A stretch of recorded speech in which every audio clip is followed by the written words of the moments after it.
Olá, estamos de volta aqui com o Jornal da Manhã pela Jovem Pan em 100,7. A gente vai estar batendo um papo com a pneumologista, a doutora Rita Silva. Doutora Rita, seja muito bem-vinda aqui ao Jornal da Manhã. Bom, obrigada, bom dia a todos. Doutora Rita, a gente vê nessa questão de problemas respiratórios se acentuarem nessa questão, né, nos meses que chegam ali perto do outono e tal. E o grande questionamento da população é: por que, de fato, na prática, esses problemas respiratórios, eles aumentam nesse período? A gente tem duas condições diferentes, né? A gente tem as doenças alérgicas e as doenças infecciosas. No outono é o período que circula os vírus respiratórios, tanto é que a vacina da gripe começa a campanha um pouco antes do outono, né?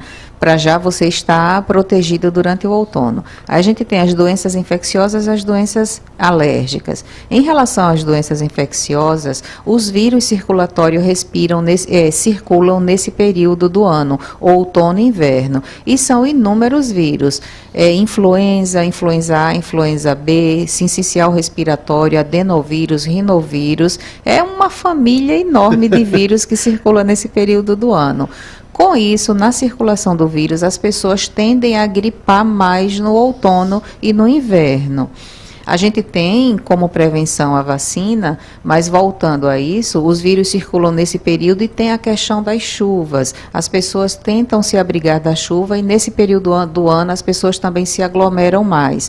Quando a gente fala em aglomeração, a gente pensa que é aquele monte de gente, 1000 pessoas, mas basta 2, 3 pessoas que se abrigaram da chuva e se aglomeraram, já é o suficiente para transmitir o vírus. No ambiente de trabalho, doutora, no coletivo, isso, enfim, uma reunião ali de 3, 4 pessoas já circula vírus. Numa fila, no shopping center, por exemplo, em uma loja, pagar alguma coisa no supermercado. Isso, vindo para cá agora há pouco, né? Eu desci do carro, estava chovendo e tinha uma barraquinha de caldo de cana. Tinha umas 4 pessoas ali esperando a chuva passar, se abrigando da chuva. Já é uma aglomeração e isso já predispõe a você transmitir o vírus. É muito comum as pessoas associarem também a essas doenças ao frio, né? Assim, já associa diretamente ao frio.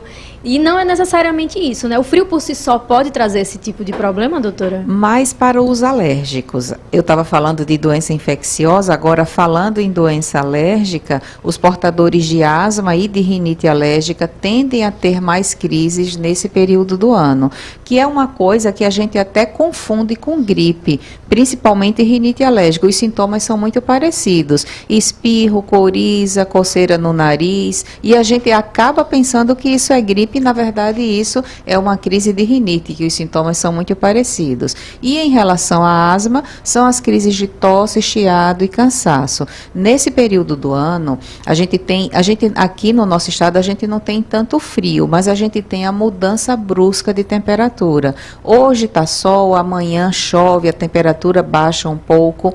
E isso, quem tem uma doença inflamatória, sente essa mudança climática muito mais do que quem não tem. Como, por exemplo, os portadores de reumatismo. Com essas mudanças climáticas, eles têm dor articular. Da mesma forma na asma, porque a asma é uma inflamação na via aérea e com essa mudança climática você acaba desencadeando os sintomas, né? Porque você tem aquela inflamação, muda a temperatura e você desencadeia os sintomas. Doutora Rita, eu cresci, a minha mãe dizendo bem assim: meu filho, você está assim por causa da mudança de tempo.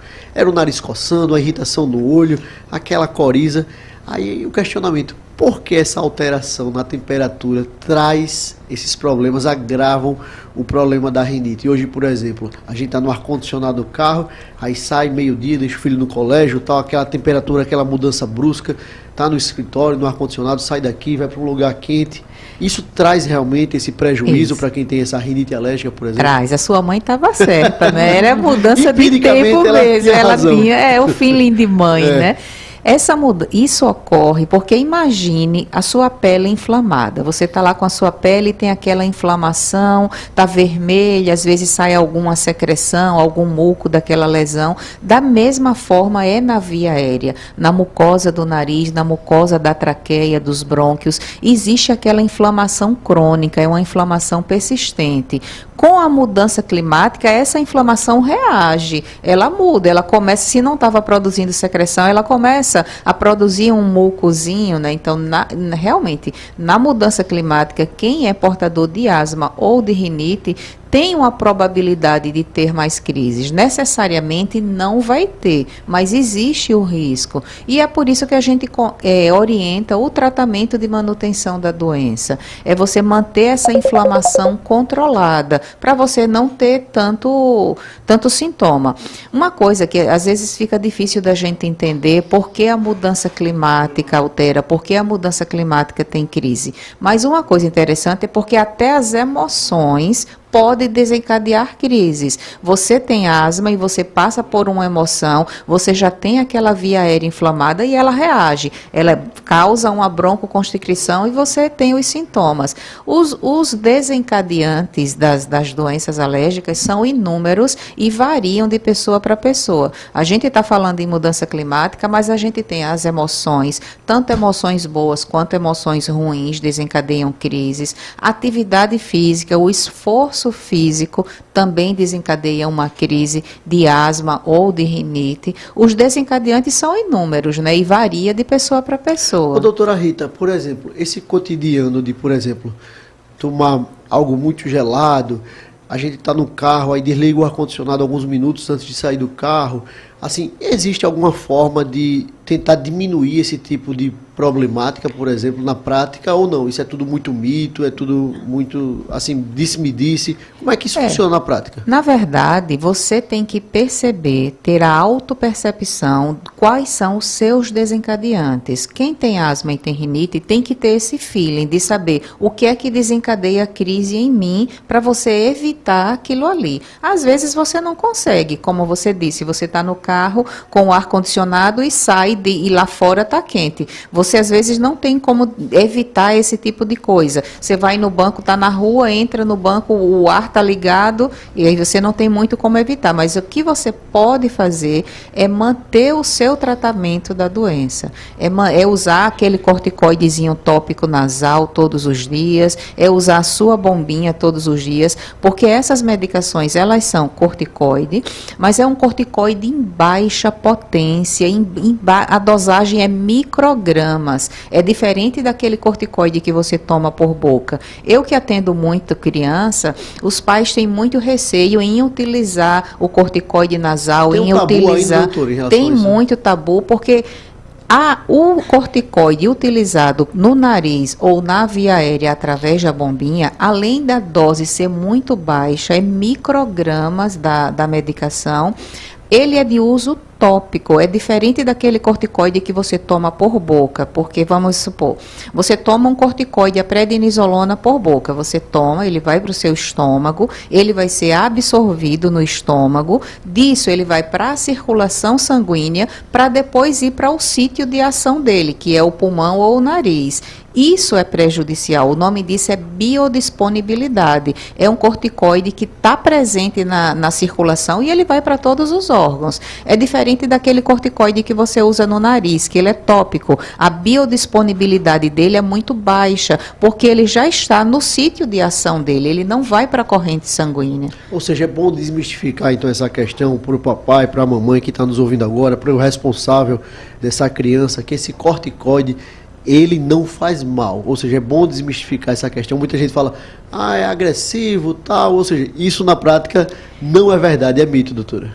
É mito em partes. Tudo na medicina tem seus riscos, tem seus efeitos colaterais. Toda medicação tem seu efeito colateral, seja ele baixo, seja ele alto.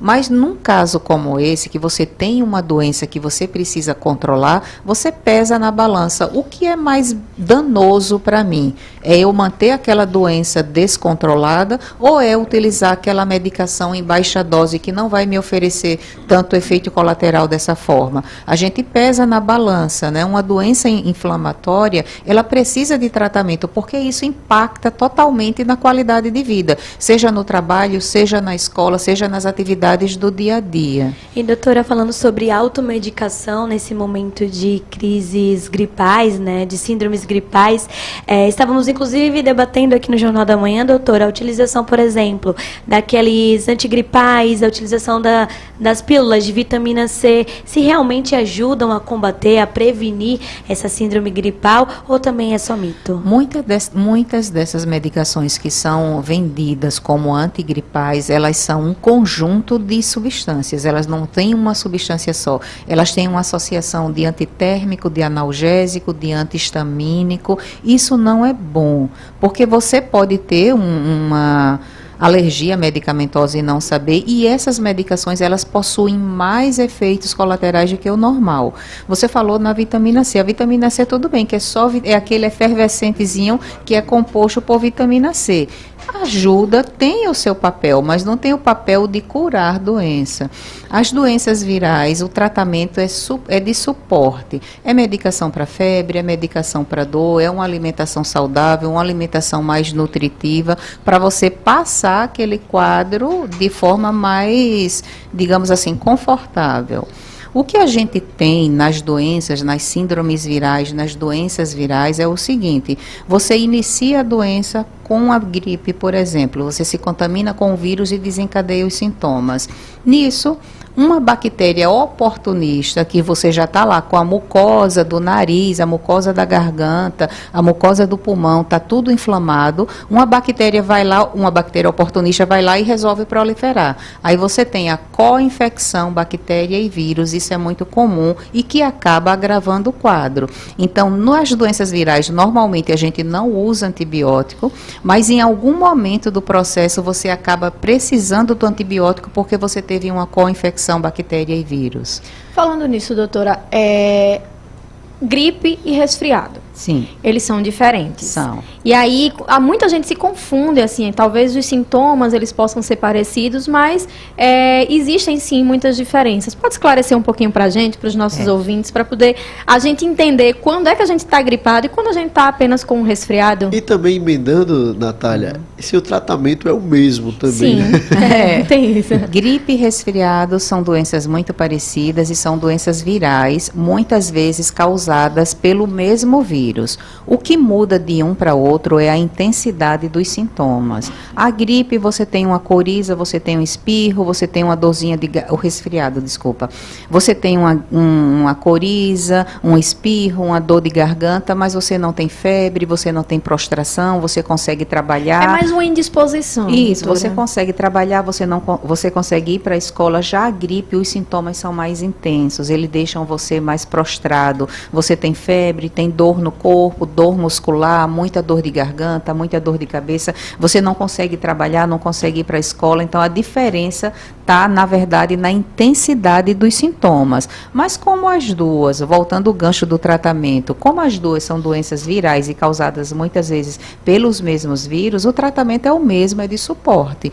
Muito bem que na gripe, que é mais intenso, que você está mais prostrado, você precisa ter mais cuidado, principalmente com a alimentação e tomar mais medicação de suporte, né? Que a gente chama de sintomáticos, para você passar por esse período de forma mais confortável. Então, o resfriado, ele pode evoluir para uma gripe? Pode, no meio do caminho pode, porque a gente tem muitos vírus respiratórios.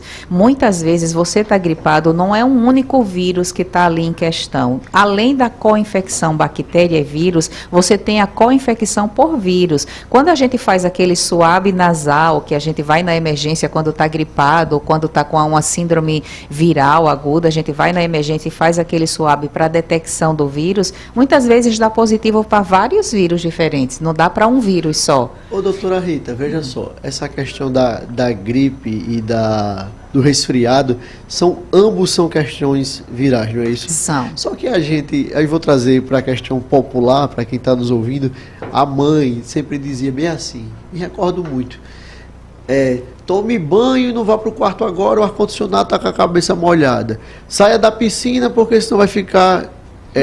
resfriado. Tipo, sai do sereno, menina. Pronto, sereno é clássico. Saia do sereno, porque senão vai ficar resfriado. Ou seja, são quadros virais ou pode realmente, de fato, uma pessoa que tomou um banho, foi para um ar-condicionado, uma pessoa que passa muito tempo na piscina, ou que vai realmente estar no relento, no sereno. Enfim, existe também isso daí. É porque há um equívoco em relação a isso, em diferenciar gripe de alergia e gripe de crise de asma. Os sintomas são parecidos, mas quando a mãe da gente dizia isso pra gente, quando a gente entrava na piscina, que saía corizando, espirrando, coçando o nariz, eu não estava gripado, mas para ela era uma gripe, mas aquilo ali era uma crise de rinite. Isso. Ela tinha sentido, ela tinha razão no sentido de desencadeia o sintoma, mas a doença não é gripe. Gripe é uma infecção viral, você se contamina com o vírus, né? Diferente da rinite alérgica. Ô, doutora, tomar um picolé no sol. Pode não, menino, tomar um picolé no sol, não sei o que, a garganta,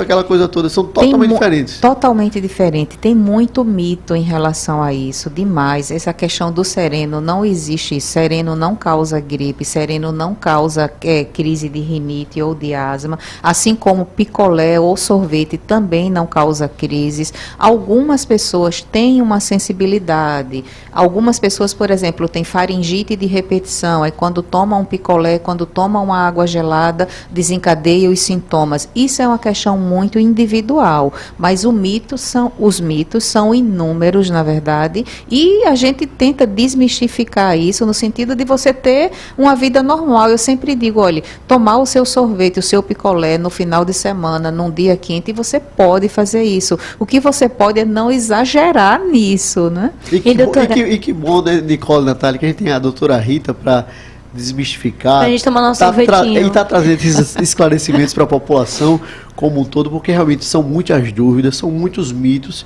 e é bom que a gente realmente se informe com quem tem conhecimento prático, técnico, para trazer realmente a verdade para a nossa população. E, João, queria perguntar sobre a questão da vacinação, né? No início da entrevista, a senhora trouxe as vacinas, a importância da vacina. Qual é a real importância desta vacina? E, por exemplo, vacina contra gripe. Você não vai ter mais gripe? Não, a vacina, nós temos duas, só voltando, a gente tem dois tipos de vacina, a da rede privada e a da rede pública. A da rede pública é uma vacina trivalente que protege contra 2 cepas do influenza A e uma cepa do influenza B. A vacina da rede privada é uma vacina tetravalente que protege contra 2 cepas do influenza A e 2 cepas do influenza B.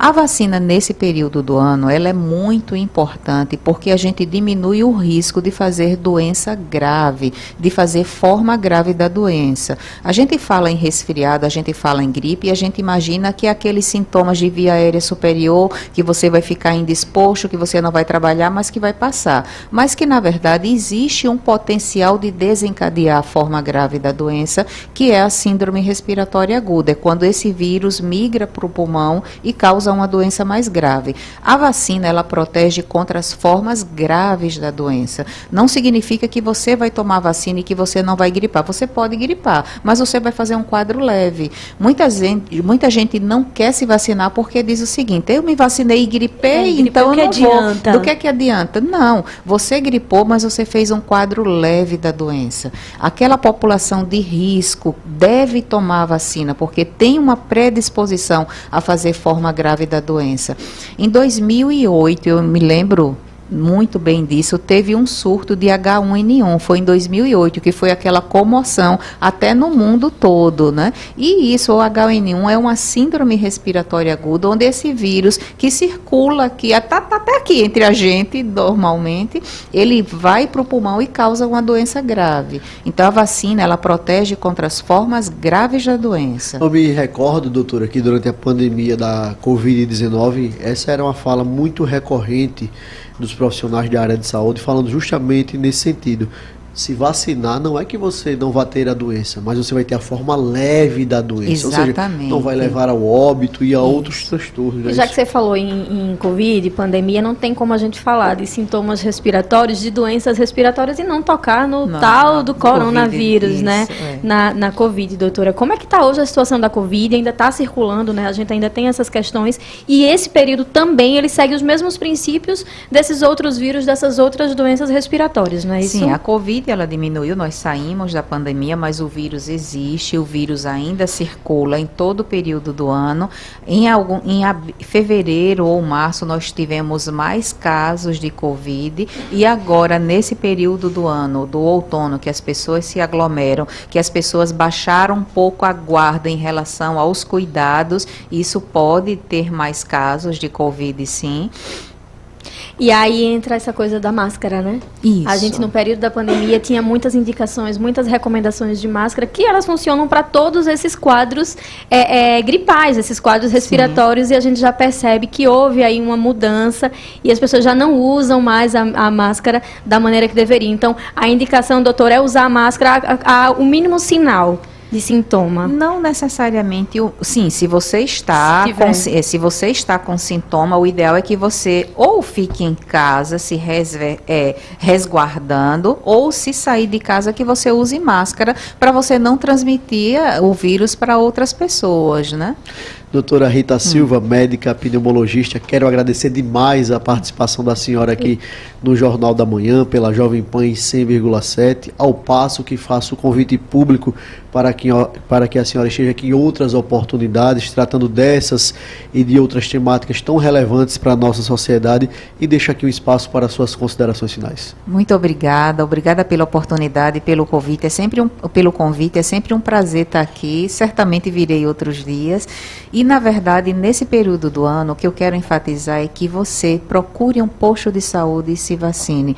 Principalmente você que é população de risco, que é criança menor que 5 anos de idade, que é um idoso maior que 60 anos de idade, ou se você não está nessa faixa etária, mas você tem uma doença crônica, que você pode fazer doença grave da doença, forma grave da doença, que você procure um posto de saúde e se vacine. Isso é importante, porque você não protege só a si, você protege o outro também. Doutora Rita, mais uma vez, muito obrigado pelas informações, pelos esclarecimentos. Obrigado a minhas companheiras de bancada, Nicole Melo, Natália Barros. Quero registrar a presença da competentíssima jornalista aqui do Estado de Alagoas, Andressa Araújo, conosco aqui no Jornal da Manhã. Agradecer ao nosso querido Claudio Stone na técnica, ao Mailson Franklin, sempre nas ruas de Maceió. Obrigado a todos vocês e até segunda-feira, se Deus quiser. Tchau, tchau, ouvinte. Até segunda.